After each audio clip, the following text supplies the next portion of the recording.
رؤف حسن صاحب، بات یہ ہے کہ جب آپ کہتے ہیں کہ عمران خان صاحب سیاستدانوں سے بات نہیں کریں گے، صرف ملٹری اسٹیبلشمنٹ سے بات کریں گے، ISPR کے ترجمان کہتے ہیں کہ غیر مشروط معافی مانگے عمران خان صاحب ورنہ ہم بات نہیں کریں گے، تو کیا عمران خان صاحب کچھ سوچ رہے ہیں اس کے بارے میں کہ جی میں غیر مشروط معافی مانگ لیتا ہوں تاکہ کم از کم بات چیت کے لیے راہ ہموار ہو جائے؟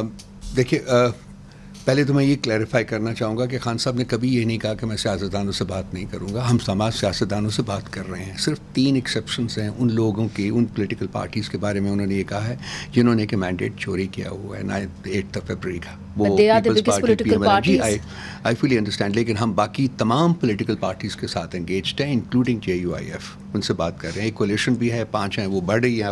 ابھی بھی میٹنگ ہو رہی ہے وہاں سے میں چھوڑ کے آپ کے پاس آیا ہوں یہاں تاکہ یہ پروگرام کر سکوں. نمبر 1 بات. نمبر 2، محمود خان اچکزئی صاحب کو ان 3 پولیٹیکل پارٹی سے بھی انگیج کرنے کی پوری اجازت ہے اور مینڈیٹ ہے. خان صاحب نے دیا ہے انہیں. محمود خان اچکزئی صاحب کی اپنی ذاتی خواہش تھی کہ جی میں ان سے بھی انگیج کرنا چاہتا ہوں، آپ مجھے اجازت دیں. خان صاحب نے ان کو فلی امپاور کیا ہوا ہے جی کہ آپ جا کے بات کریں. اگر کوئی سبسٹینٹیو پرپوزلز آتے ہیں تو پھر ہم ان کو کنسیڈر کر کے آگے بڑھنے کی کوشش کریں گے. سو ہم ہر پولیٹیکل فورس کے ساتھ ڈائریکٹلی یا انڈائریکٹلی اس وقت انگیجڈ ہیں. مگر خفیہ طور پہ مذاکرات تو ہو رہے ہیں پاکستان مسلم لیگ نون کے ساتھ، بالخصوص میاں نواز شریف صاحب کے ساتھ، محمود خان اچکزئی کر رہے ہیں رانا ثناء اللہ کے ساتھ. یہی بات ہے.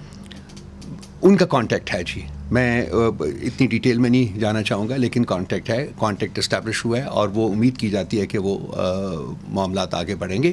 اور اگر کوئی سبسٹینٹیو پرپوزلز آتے ہیں، کنسٹرکٹیو پرپوزلز آتے ہیں تو ان کو پھر خان صاحب نے بھی کہا ہوا ہے محمود صاحب سے، محمود اچکزئی صاحب کے، کہ ہم ان کو بیٹھ کے ڈسکس کریں گے اور فیصلہ کریں گے. اور خان صاحب کو یہ بات پتہ ہے اور انہوں نے ایک طرح سے گو ہیڈ دیا ہوا ہے کہ جی محمود خان اچکزئی صاحب رانا ثناء اللہ سے بات کریں گے اور رانا ثناء اللہ جو ہے اس وقت نواز شریف صاحب کی ترجمانی کریں.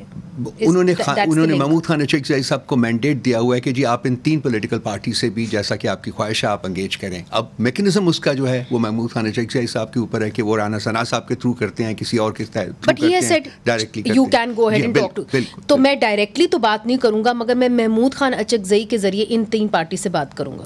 محمود خان اچکزئی صاحب امپاورڈ ہیں کہ وہ بات کریں، ان 3 پارٹی سے بات کریں گے جن سے وہ کہتے ہیں کہ میں ڈائریکٹلی بات نہیں کروں گا. سو مجھے پھر بات سمجھنی ہے بیکاز ایونچولی تو you are talking to them whether you talk through Mahmood Khan Achakzai اور you do not. ہاں، it depends on how one looks at it basically. ایک لحاظ سے تو ہماری پوزیشن وہی ہے کہ جی ہم ڈائریکٹلی ان سے بات نہیں کریں گے. دوسری یہ ہے کہ جی ان کے ساتھ اگر ایک کانڈویٹ اسٹیبلش ہو گیا ہے، ایک راستہ اسٹیبلش ہو گیا ہے تو شاید معاملات آگے بڑھیں. ون اسٹیپ ریمووڈ ہم بات کر لیں گے. بات یہ ہے کہ جب آپ کہتے ہیں کہ جی غیر مشروط معافی ہم نہیں مانگنا چاہتے، ابھی ہم نہیں مانگیں گے، تو اس حوالے سے آپ کی پارٹی میں کچھ ایسے لوگ ہیں جو سمجھتے ہیں کہ چلیں غیر مشروط معافی مانگیں، بات کو ختم کریں، دفنائیں، آگے چلائیں بات. دیکھیے 2 چیزیں ہیں، معافی اور ریگریٹ، 2 چیزیں ہیں. ٹھیک ہے، جب خان صاحب کو، آپ کو پتہ ہے کہ جب یہ سب کچھ ہوا تو خان صاحب اس وقت ریاست کی قید میں تھے. خان صاحب واز ناٹ اے فری مین دین. جب وہ نکلے ہیں سپریم کورٹ میں گئے ہیں، انہوں نے وہاں روسٹرم پہ کھڑے ہو کے ریگریٹ کیا ہے وائلنس کو. ٹھیک ہے، تو ریگریٹ ہو چکا ہوا ہے. اب یہ کہتے ہیں معافی مانگیے. ہماری کنٹینشن پارٹی میں یونینیمس کنٹینشن یہ ہے کہ جی پہلے اس کی انویسٹیگیشن تو کریں نا، ایک جوڈیشل کمیشن بنائیے، انویسٹیگیشن کریں تاکہ تمام لوگ جن کا کوئی کردار تھا اس دن میں وہ سب سامنے آ سکے. عمران خان صاحب کو کیوں خدشہ ہے کہ ان کا ٹرائل فوجی عدالتوں میں ہوگا؟ حکومت کے 2 یا 3 وزراء نے خود اسٹیٹمنٹ دی ہوئی ہے. پنجاب حکومت نے اسٹیٹمنٹ دی ہوئی ہے. پنجاب حکومت نے تو یہاں تک کہا تھا، آپ کو یاد ہے کہ جی ہم بین کر دیں گے پارٹی کو. وہ کہ اس حکومت کے سٹنگ انفارمیشن منسٹر نے بھی کہا تھا، باقاعدہ ایک پریس کانفرنس کی تھی. پھر اس کے بعد خواجہ آصف صاحب نے اسٹیٹمنٹ دی ہے کہ جی ہم ملٹری ٹرائل کرائیں گے اور بنتا ہے ملٹری ٹرائل. تو ہم اسپیکولیٹ نہیں کر رہے ہیں، ہم انہی اسٹیٹمنٹس کی بیسس کے اوپر ایک پرسیپشن ڈیولپ ہوا ہے پارٹی کے اندر کہ جی یہ ملٹری ٹرائل کی طرف جا رہے ہیں. سو ہم نے پری ایمپٹیو جو ہے وہ پٹیشن موو کی ہے. تو آپ نے already you gone to that.